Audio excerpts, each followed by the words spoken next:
Holidays-nale, adu namma GT Holidays da. GT Holidays, South India's #1 travel brand. You know you are special when you're with GT Holidays.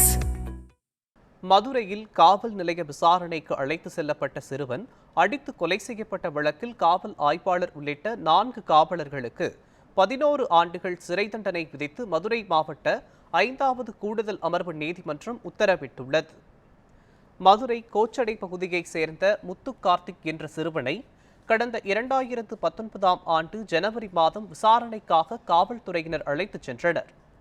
இந்த விசாரணையின் போது பல்வேறு பகுதிகளுக்கு அழைத்துச் சென்று கைகளை கட்டிப்போட்டு கடுமையாக தாக்கியதில் படுகாயங்களுடன் மதுரை அரசு ராஜாஜி மருத்துவமனையில் சிகிச்சைக்காக அனுமதிக்கப்பட்ட சிறுவன் சிகிச்சை பலனின்றி உயிரிழந்தார்.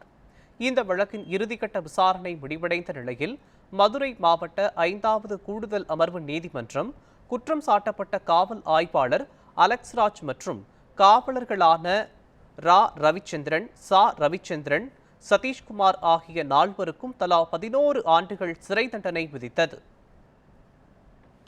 என் பிள்ளைக்கு நீதி கிடைக்குன்னு நான் போராடினேன். நீதி கிடைச்சது சார். இந்த தீர்ப்பு நல்ல தீர்ப்பு.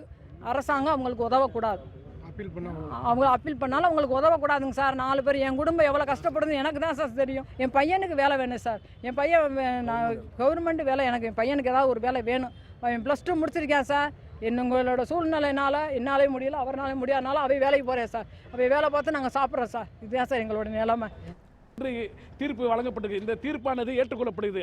ஆனால் பாதிக்கப்பட்ட அந்த நபரான இறந்து போன நபரோட தம்பி இருக்காங்க. அவங்களுக்கான ஒரு வேலை கவர்மெண்ட் சார்பாக கொடுக்கப்பட வேண்டும்.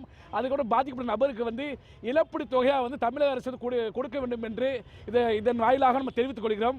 இதே மாதிரி பாதிக்கப்பட்ட மக்கள் எத்தனையோ மக்கள் இருக்கிறாங்க. அவங்களுக்கு இந்த வழக்கை தமிழக அரசு இன்னும் சீரசிறமாக கொண்டு போகணும். அதே மாதிரி இந்த வழக்கை அப்பீல் கொண்டு போகிற இடத்துல தமிழக அரசு சார்பாக அவங்களை அப்போஸ் பண்ணி அவங்கள மக்களுக்காக நம்ம துணை நிற்க வேண்டும் என்று கேட்டுக்கொண்டு அவங்க இழப்பீடு தொகையும் அவங்க குடும்பத்துக்கு ஒரு கவர்மெண்ட் வேலையை வழங்க வேண்டும் என்று இதன் வாயிலாக தெரிவித்துக் கொள்கிறேன். தடயங்களை பூரா காவல் நிலையத்தை அழிச்சிட்டு எந்த தடையும் இல்லாமல் போஸ்ட்மார்ட்டமும் பண்ண விடாமல் வீட்டுக்கு கொடுத்து விட்டுருக்காங்க.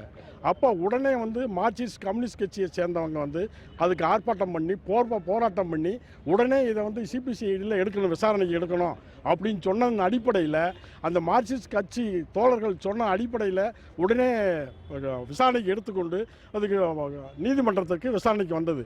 அந்த நீதிமன்ற விசாரணைக்கு நாங்கள்லாம் என்னுடன் இருந்த ஜூனியரெல்லாம் இருந்து விசாரணைக்கு அந்த அரசு வழக்கறிஞருக்கு உறுதுணையாக இருந்து விசாரணைக்கு நாங்கள் ஒத்துழைத்ததுனால இந்த தீர்ப்பு நல்ல தீர்ப்பு கிடச்சி. இந்த தீர்ப்பை மனப்பூர்வம் நாங்கள் ஏற்றுக்கிறோம்.